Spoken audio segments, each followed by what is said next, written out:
Kupal na katrabaho. Yo, para sa lahat na nagtatrabaho sa opisina, barko o abroad, kung may kilala kang ganito, alam mo na to. Let's go! Ngiti sa harapan, pero ang sinasabi ay iba. Pagtalikod mo may bagong chismis sa'yo. Ingat ka bro, wag basta magpapaniwala. May mga taong plastic, akala mo kakampi mo. Kupal na katrabaho, kahit saan meron yan. Laging may drama, palaging inggit yan. Gagawin ang lahat upang ikaw ay masiraan. Sa kwento ay pa-victim upang sila ang kampihan.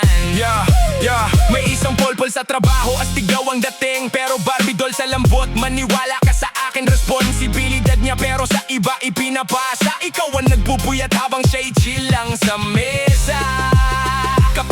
Kapag sukses na ang usapan, siya agad ang bida. Parang siya lahat gumawa, wala naman ang bag sa eksena. Kapag may boss sa paligid, sobrang sipag at bango, pero pag wala nang nakatingin, nawawala parang multo. Ngiti sa harapan, pero ang sinasabi ay iba. Pagtalikod mo may bagong chismis na naman sa'yo. Ingat ka bro, wag basta magpapaniwala. May mga taong plastic, akala mo kakampi mo. Kupal na katrabaho, kahit saan meron yan. Laging may drama, palaging inggit yan. Gagawin ang lahat upang ikaw ay masiraan. Sa kwento ay pa-victim upang sila ang kampihan. Si Girls Big palagi ang reklamo, walang ambag na solusyon. Parang eksperto sa problema pero kulang sa aksyon. Kapag may nagkamali, unang-unang manglalait. Imbes na tumulong, mas gusto pang manakit. Tapos may sip-sip mode kapag boss ang kaharap. Biglang bait-baitan, todo puri at yaka. Pero sa likod ng lahat, iba ang ugaling dala. Para lang mapansin, parang artista sa eksena. Pabida na lang palagi, hindi naman nanda sa meeting.